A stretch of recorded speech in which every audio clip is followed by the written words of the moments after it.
Hello students, आपका फिर से स्वागत है एक बार मुख्यमंत्री अभ्युदय योजना में।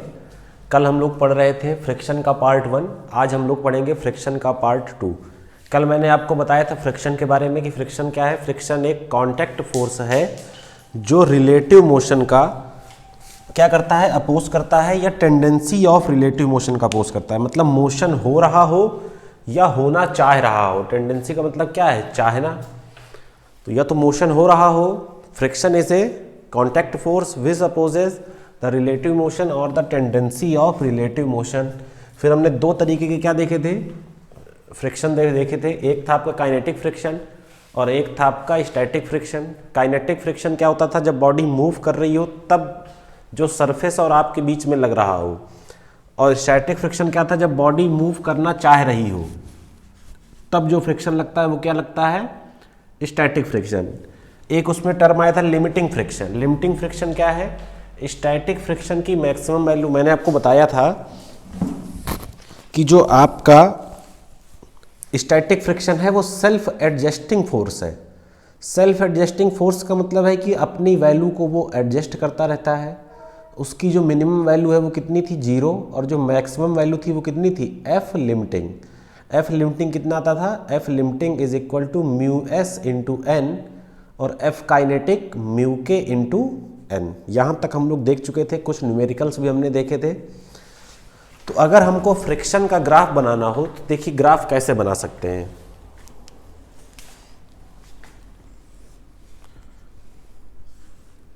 यहां मान लीजिए आपका है अप्लाइड फोर्स और इस एक्सिस में है आपका फ्रिक्शन। देखिए कैसे ग्राफ बनेगा। आप जानते हैं कि जब तक बॉडी मूव नहीं करती है तब तक अप्लाइड फोर्स से ही क्या होता है, फ्रिक्शन होता है। तो ये तब तक है जब बॉडी किस में है, रेस्ट में है।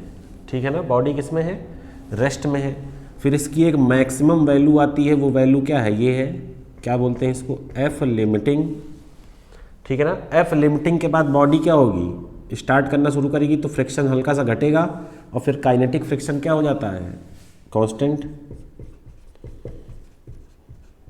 Just about to move. यहाँ क्या है,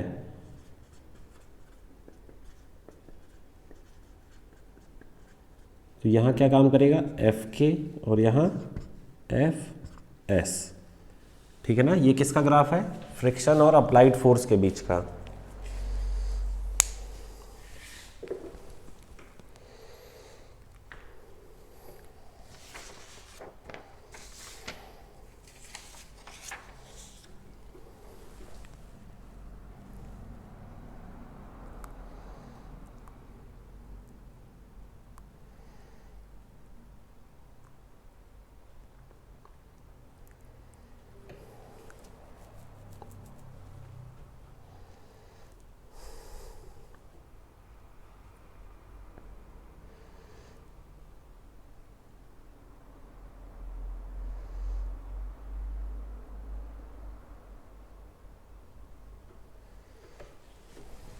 चलिए अब मैं एक क्वेश्चन कराने जा रहा हूँ। उस क्वेश्चन में आपको जिस कॉन्सेप्ट का यूज पड़ेगा वो मैं आपको कई बार बता चुका हूँ कि फ्रिक्शन जो है वो केवल किस मोशन का अपोज करता है, रिलेटिव मोशन का। ठीक है ना, ये याद रखिएगा हमेशा। चलिए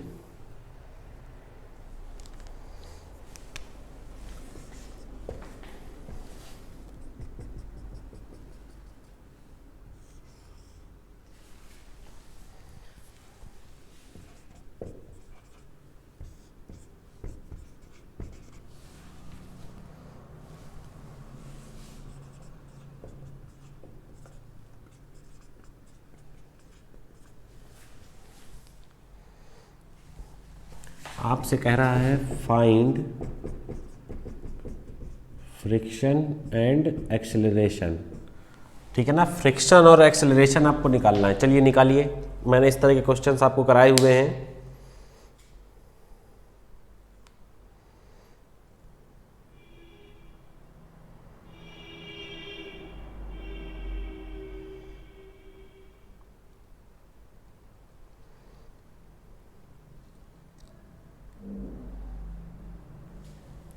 चलिए ट्राई करिए।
चलिए आप लोगों ने ट्राई कर लिया होगा। देखिए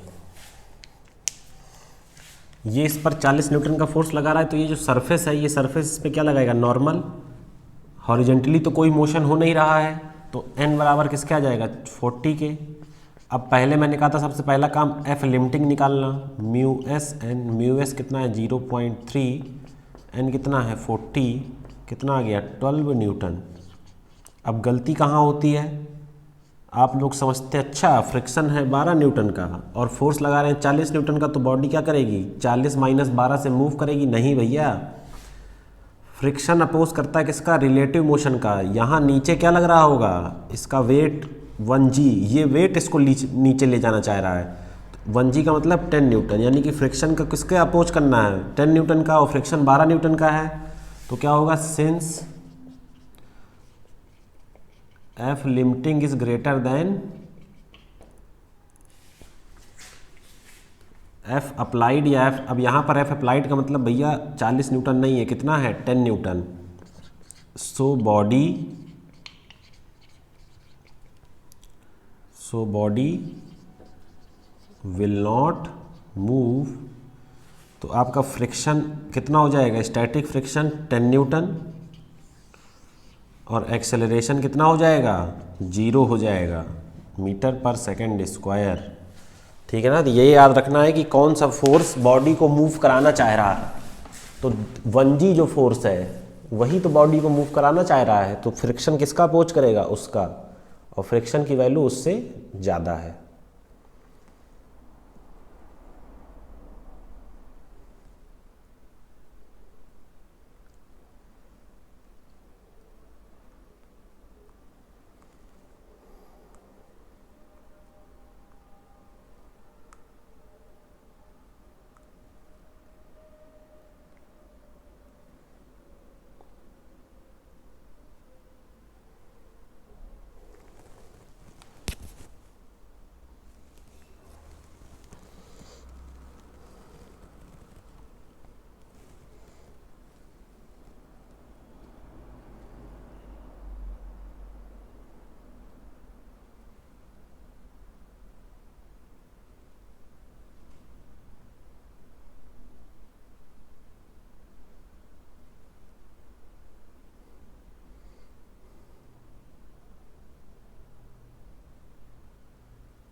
चलिए अब हम लोग आगे पढ़ने जा रहे हैं एंगल ऑफ फ्रिक्शन, हिंदी में बोलते हैं घर्षण कोण।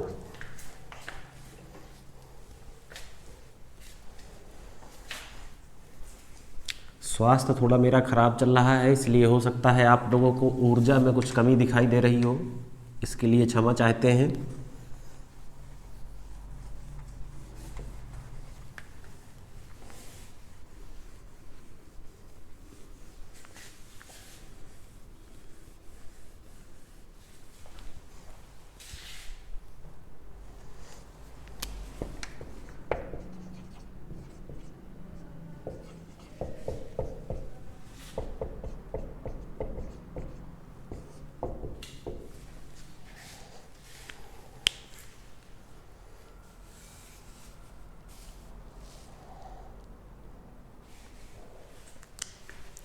चलिए ये मान लीजिए आपका एक कोई ब्लॉक रखा हुआ है,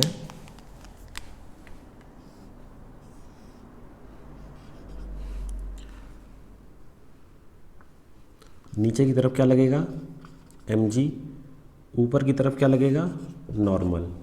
मान लीजिए आपने F एक्सटर्नल यहाँ लगाया बहुत ही कम, तो जो फ्रिक्शन का फोर्स है वो कहाँ लगेगा यहाँ। हम कौन सा फ्रिक्शन लेने जा रहे हैं लिमिटिंग, यानी कि F लिमिटिंग कब लगेगा when body is just about to move. देखिए ये एक नॉर्मल फोर्स है ऊपर, ये F लिमिटिंग यहाँ है, तो इन दोनों का जो रिजल्टेंट है वो कहाँ जाएगा यहाँ जाएगा R। मान लीजिए ये एंगल कितना है, ठीक है ना, ये रिजल्टेंट कितना हो गया आपका R हो गया ना।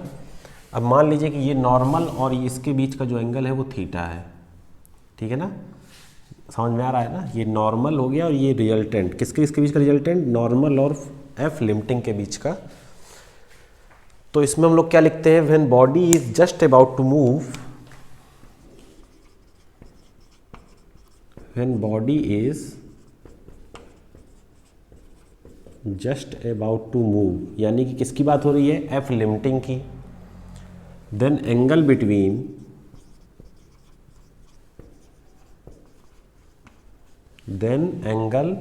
Between normal and resultant,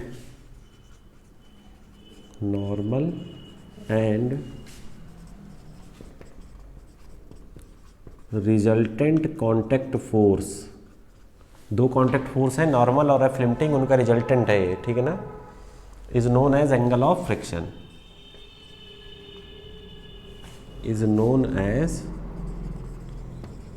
angle of friction. अब एंगल ऑफ फ्रिक्शन की वैल्यू क्या होगी, देखिए ये आपका F लिमिटिंग है, इसको मैं उठा के यहां रख सकता हूं,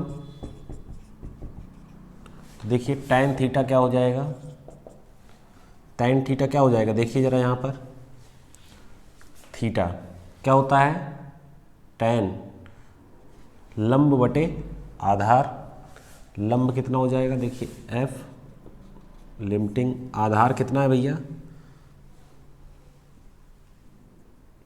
n, ये क्या होगा म्यू एस एन, नीचे भी n कितना आ गया म्यू एस, tan थीटा बराबर म्यू एस या थीटा बराबर tan इनवर्स म्यू एस। याद रखिएगा म्यू एस यहाँ पर इसलिए आ रहा है, कई लोग tan थीटा बराबर म्यू लिखते चले जाते हैं और म्यू के भी रख देते हैं म्यू एस भी रख देते हैं, गलत है भैया। फ्रिक्शन एंगल ऑफ फ्रिक्शन तभी डिफाइन हो सकता है जब आप F लिमिटिंग की बात करें, ठीक है ना, सभी फ्रिक्शंस के लिए डिफाइन नहीं है। When body is just about to move, यानी कि F लिमिटिंग, तब नॉर्मल और रिजल्टेंट कॉन्टैक्ट फोर्स के बीच का जो एंगल है वही एंगल क्या है आपका एंगल ऑफ फ्रिक्शन, यानी कि घर्षण कोण।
चलिए आगे बढ़ते हैं।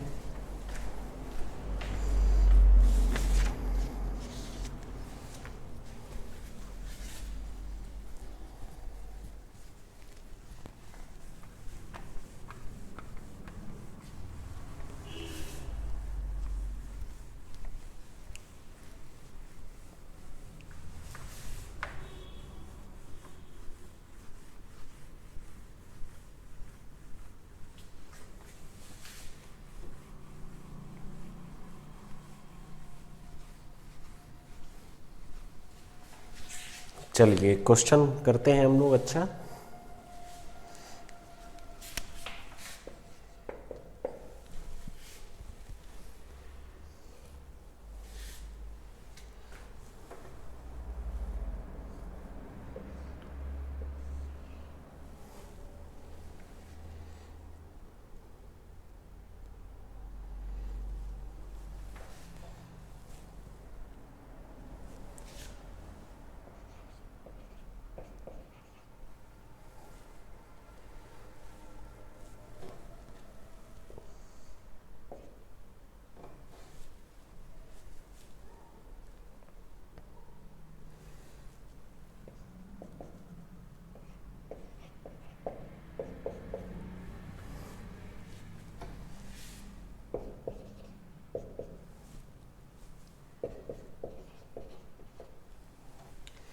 ये एक ब्लॉक है जिसका मास है √3 kg। एक फोर्स इस पर लग रहा है 60 डिग्री एंगल पर। म्यू की वैल्यू दी है 1/2√3। जब म्यू भर दे तो समझ जाइए कि आपको म्यू एस और म्यू के क्या ले लेना है, बराबर ले लेना है। आपसे क्वेश्चन में कह रहा है find the value of F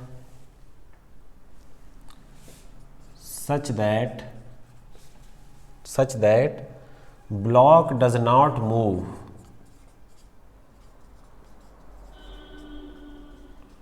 मतलब f की आपको वो वैल्यू निकालनी है जिसके लिए ब्लॉक मूव ना करे। सोचिए कितनी बढ़िया मज़ेदार बात है कि आप फोर्स लगा रहे हैं और कह रहे हैं कि भैया ब्लॉक मूव ना करे।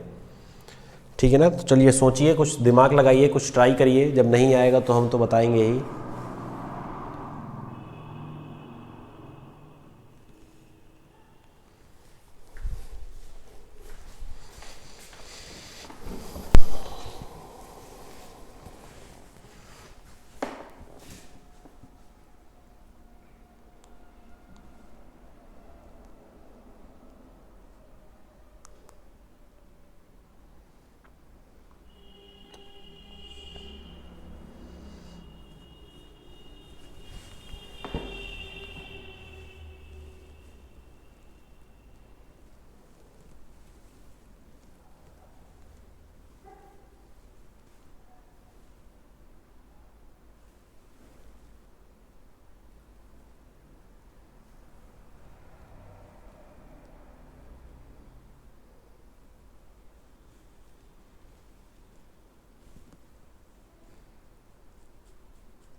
चलिए सॉल्व किया जाए इसे।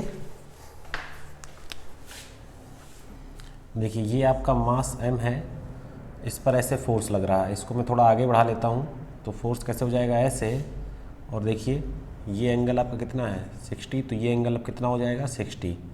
ये आपका f है, यहाँ क्या जाएगा f cos 60, और यहाँ क्या जाएगा f sin 60। ठीक है, नीचे क्या लगेगा इसका वेट √3g, ऊपर क्या लगेगा नॉर्मल, ठीक है ना, और इधर क्या लगेगा आपका बताइए, इधर आपका लगेगा फ्रिक्शन का फोर्स, वो कितना होगा म्यू इंटू एन। अब अगर इस बॉडी को मूव नहीं करना है तो हॉरिजेंटल फोर्स आपस में बराबर होने चाहिए और वर्टिकल फोर्स आपस में बराबर होने चाहिए, ठीक है ना। चलिए नॉर्मल निकाल लीजिए, नॉर्मल कितना हो जाएगा √3g plus f sin 60। sin 60 की वैल्यू बताइए कितनी होती है √3/2, इक्वेशन 1। ये आपने वर्टिकल फोर्स बराबर कर दिए, अब हॉरिजेंटल बराबर करने हैं, तो चलिए हॉरिजेंटल भी बराबर कर लेते हैं। क्या हो जाएगा देखिए f cos 60 बराबर mu n, cos 60 1/2 mu n, तो म्यू n कितना है √3g प्लस f √3/2, ये कितना आ गया f/2। म्यू की वैल्यू देखिए 1/2 √3 दी हुई है, √3g प्लस f √3/2, मल्टीप्लाई कराइए अंदर, तो f/2 बराबर √3 से √3 कैंसिल होगा, क्या आएगा g/2 प्लस, और देखिए कितना आएगा √3 से √3 कैंसिल होगा और 2 2 4 हो जाएगा। देखिए ना, फिर से चेक करिए इसे,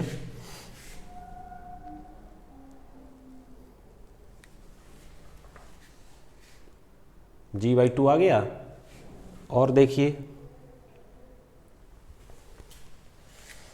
चलिए मल्टीप्लाई कराइए 1/2 √3, तो √3 से √3 कैंसिल और ये हो जाएगा आपका f/4, ठीक है।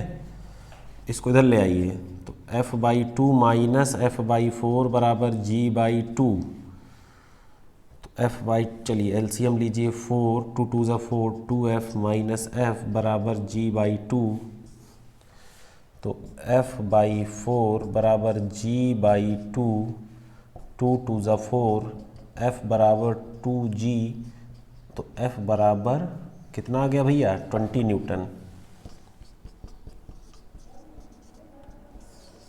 मतलब अगर 20 न्यूटन तक का आपने फोर्स लगाया हुआ है तो बॉडी मूव नहीं करेगी, ठीक है ना। आप ध्यान देखिए, फोर्स लगा रहे हैं लेकिन बॉडी मूव नहीं कर रही।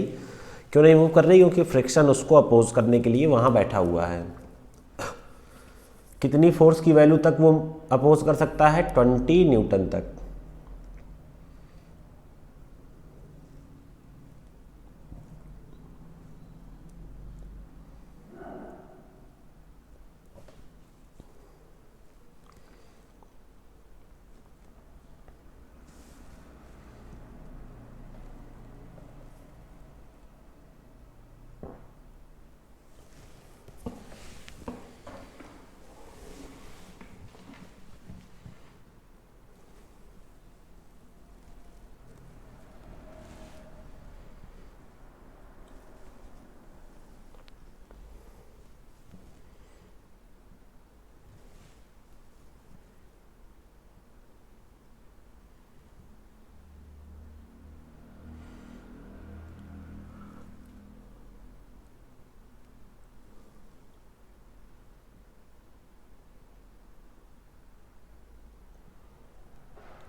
चलिए आगे बढ़ते हैं।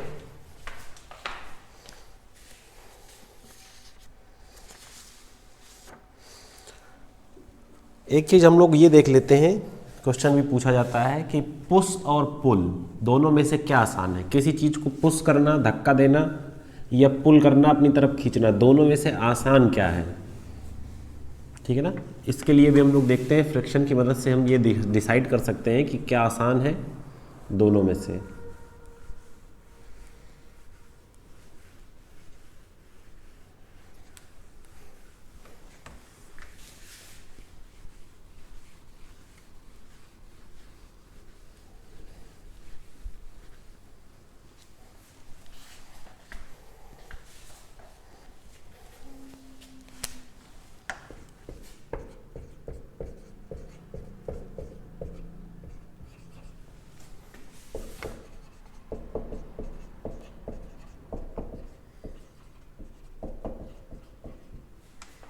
पुश और पुल, विच वन इज ईजियर, क्या ज़्यादा आसान है।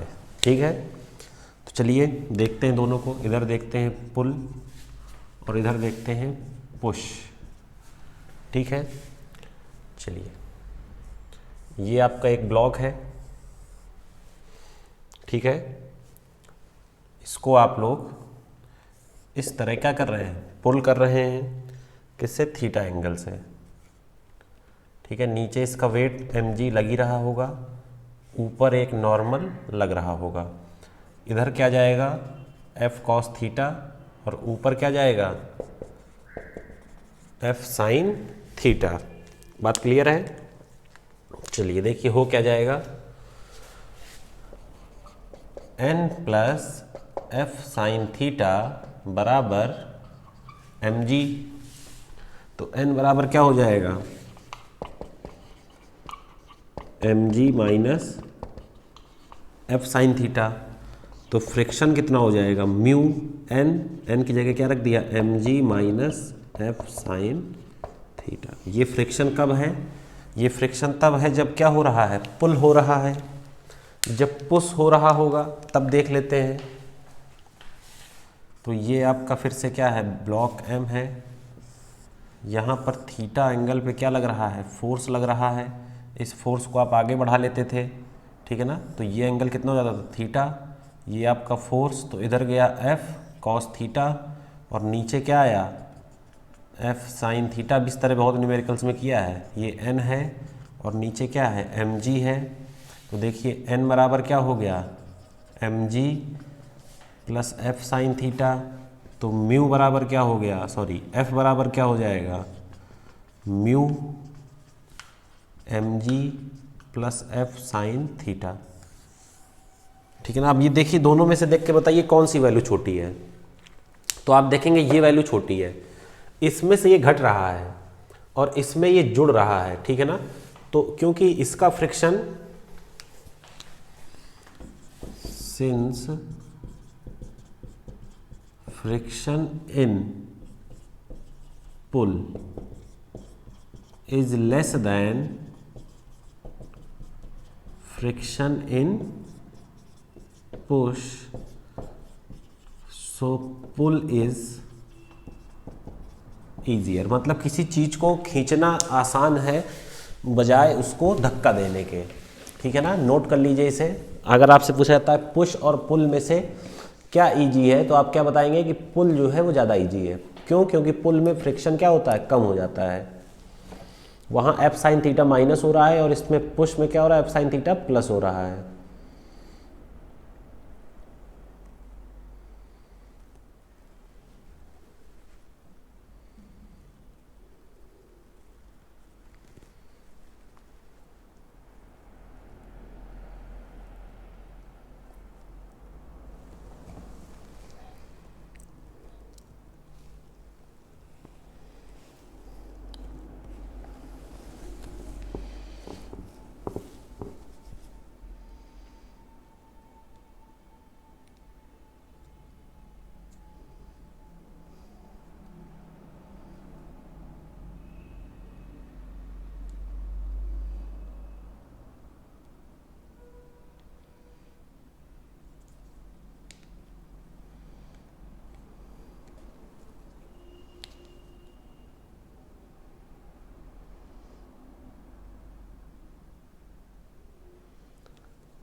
चलिए आगे बढ़ते हैं।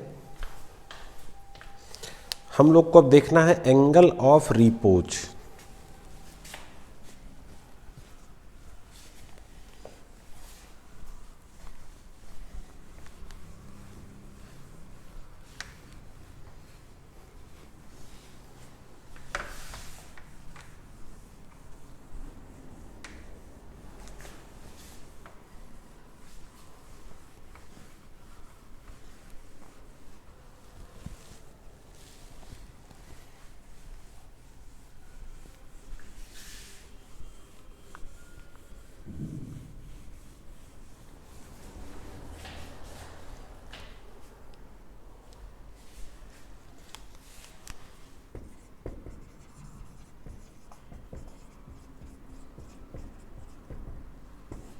एंगल ऑफ रिपोज क्या है समझिएगा।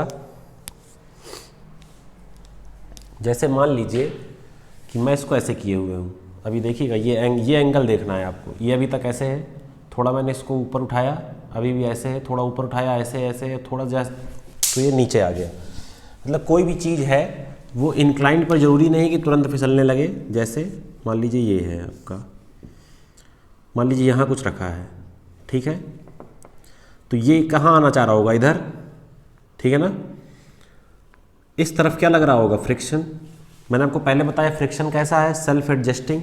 ये मान लीजिए अभी थीटा है, मान लीजिए अभी नहीं गिर रहा, मान लीजिए जो फ्रिक्शन है वो ज़्यादा है, जो फोर्स इसको यहाँ ला रही है, क्या ला रही होगी, mg साइन थीटा ला रही होगी, ठीक है ना। आपने इस थीटा को थोड़ा और बढ़ाया, इसको थोड़ा और तिरछा किया, तो ये वाली फोर्स और बढ़ी, ये वाली फोर्स अभी भी क्या है, ज़्यादा है, अभी भी नहीं गिरा। क्यों? क्योंकि ये लिमिटिंग फ्रिक्शन तक नहीं पहुँचेगा तब तक क्या होगा, नहीं गिरेगा। एक बार लिमिटिंग फ्रिक्शन आ गया, उसके बाद आपने इसको थोड़ा और ऊंचा कर दिया, इसको आपने थोड़ा और तिरछा किया, तो ये क्या आने लगा, नीचे आने लगा। तो एंगल ऑफ रिपोज वही है जिस एंगल पे क्या हो, ये वहाँ पर क्या है, रुका हुआ है या फिसलने लग रहा है, ठीक है ना।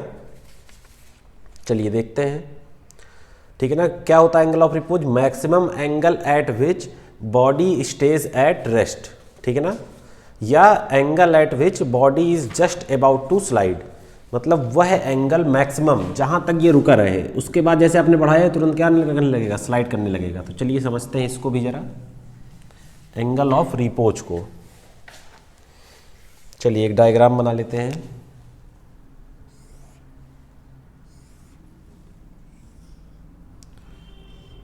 यहाँ क्या है आपका mg, यहाँ लग रहा होगा आपका mg, यहाँ लग रहा होगा mg cos थीटा, ये एंगल थीटा रहता है, ये भी देखते हैं क्या आता है, थीटा आता है।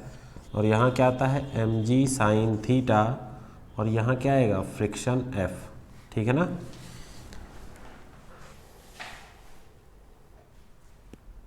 चलिए अब देखिए मैक्सिमम फ्रिक्शन क्या हो सकता है, मैक्सिमम फ्रिक्शन होता है F limiting mu s into N.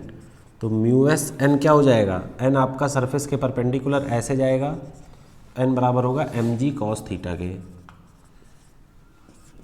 F limiting कितना आ गया, mu S M G cos theta.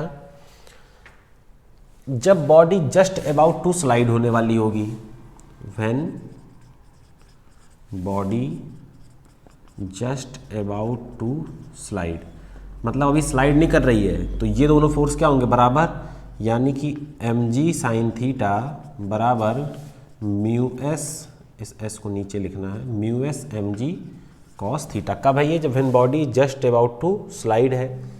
देखिए अभी ये दोनों फोर्स क्या है, बराबर है, लेकिन जैसे ही आप थीटा और बढ़ाएंगे तो ये क्या हो जाएगा, एम जी साइन थीटा ज़्यादा हो जाएगा और ये फोर्स क्या हो जाएगा, कम हो जाएगा, तो ये सरकने लगेगा, ठीक है ना। आप जानते भी होंगे क्या होता है, देखिए for small theta sine theta भी क्या होता है, small, and for small theta cos theta क्या होता है आपका, लार्ज, ठीक है ना। जैसे आप जानते हैं कॉस जीरो की वैल्यू क्या होती है, 1, फिर जैसे जैसे थीटा बढ़ाते जाते हैं कॉस कम होता जाता है, साइन जीरो की वैल्यू 0, थीटा बढ़ाते जाते हैं साइन बढ़ता जाता है। तो अभी ये कंडीशन है। अब यहाँ से अगर आपने थीटा बढ़ाना शुरू किया तो साइन थीटा क्या होगा, बढ़ेगा, और यहाँ से अगर आपने थीटा बढ़ाना शुरू किया तो कॉस थीटा क्या होगा, घटेगा। मतलब थीटा को हम क्या कर रहे हैं, बढ़ा रहे हैं, तो ये वाला टर्म क्या हो रहा है, बढ़ रहा है, ये क्या हो रहा है, इंक्रीज, और ये क्या हो रहा है, डिक्रीज। तो बॉडी कहाँ आने लगेगी, नीचे आने लगेगी कि नहीं आने लगेगी, ठीक है ना। तो एम जी साइन थीटा बराबर म्यू एम जी कॉस थीटा में क्या हो रहा है, body just about to slide है। यहाँ पर हम लोग लिख सकते हैं डिफिनीशन किसकी, एंगल ऑफ रिपोज की, maximum angle at which body remains at rest, या दूसरी डेफिनेशन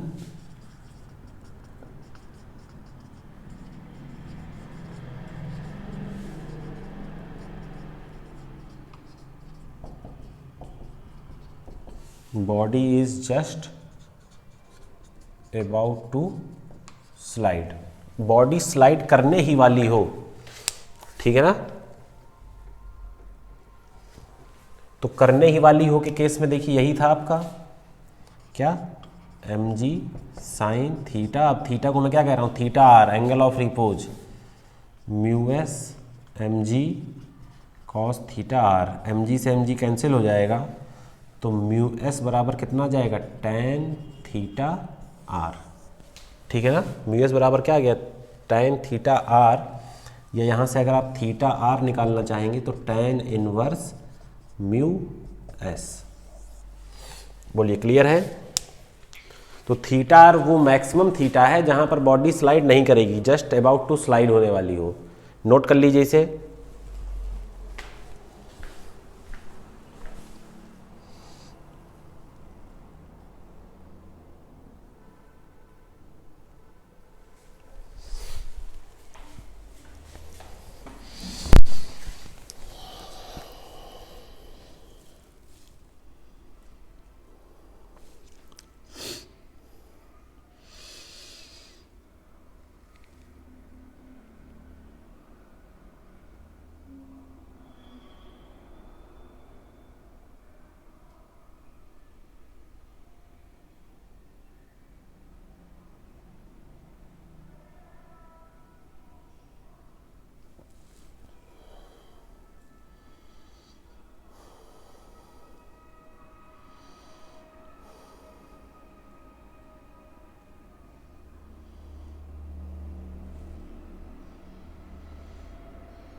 चलिए एक टेबल बना लेते हैं, उस टेबल से कंपैरिजन में आसानी रहेगी। समझ लीजिए क्या है थीटा और थीटा आर के बारे में।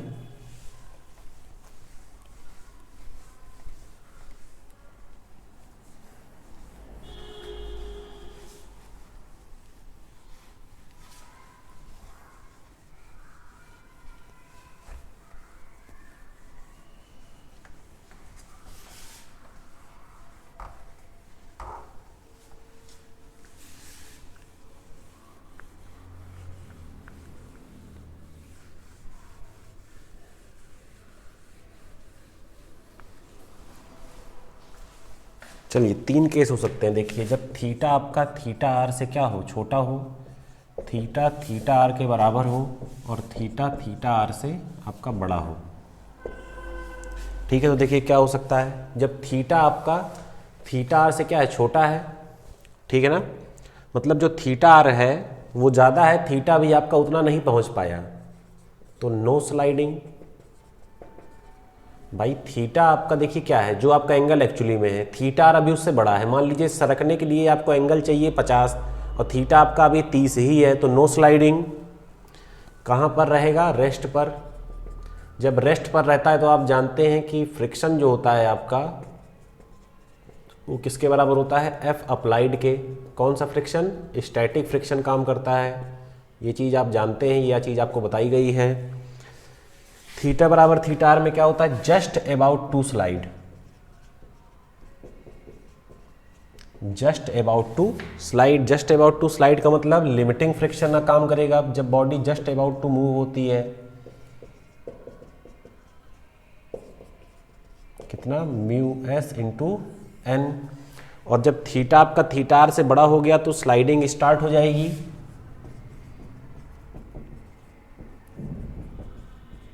स्लाइडिंग स्टार्ट का मतलब किसमें है, मोशन में।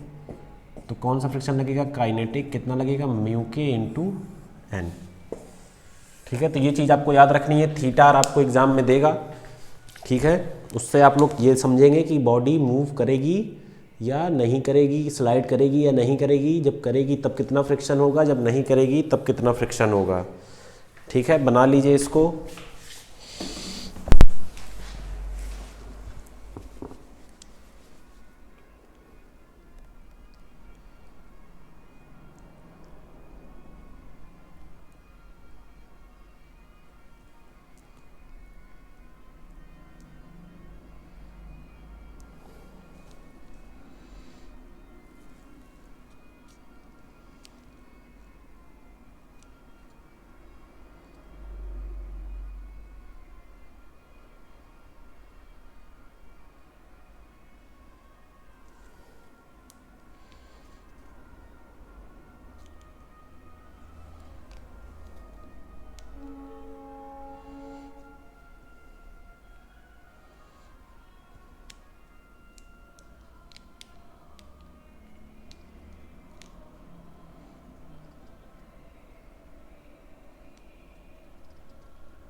तो आज स्टूडेंट्स हम लोगों ने क्या देखा, आज हम लोगों ने देखा एंगल ऑफ फ्रिक्शन, फिर हम लोगों ने देखा क्या, कुछ न्यूमेरिकल्स देखे, फिर हम लोगों ने देखा कि पुश ज़्यादा इजी होता है या पुल ज़्यादा इजी, किसी चीज़ को पुश करना या किसी चीज़ को पुल करना। तो हम लोगों ने ये देखा कि जो पुल करना है वो ज़्यादा इजी होता है, क्योंकि पुल में जो फ्रिक्शन लगता है वो कम लगता है। फिर हम लोगों ने एंगल ऑफ रिपोच देखा कि मतलब अगर कोई बॉडी इंक्लाइंड प्लेन में रखी हुई है तो एंगल की वो मैक्सिमम वैल्यू जहाँ पर वो बॉडी स्लाइड ना कर रही हो, जस्ट अबाउट टू स्लाइड होने वाली हो। ठीक है, अब इसके बाद हम लोग को इसके कुछ न्यूमेरिकल्स देखने हैं, अच्छे numerical, block on block numericals. ठीक है ना, तो वो हम लोग देखेंगे नेक्स्ट वीडियो लेक्चर में। धन्यवाद।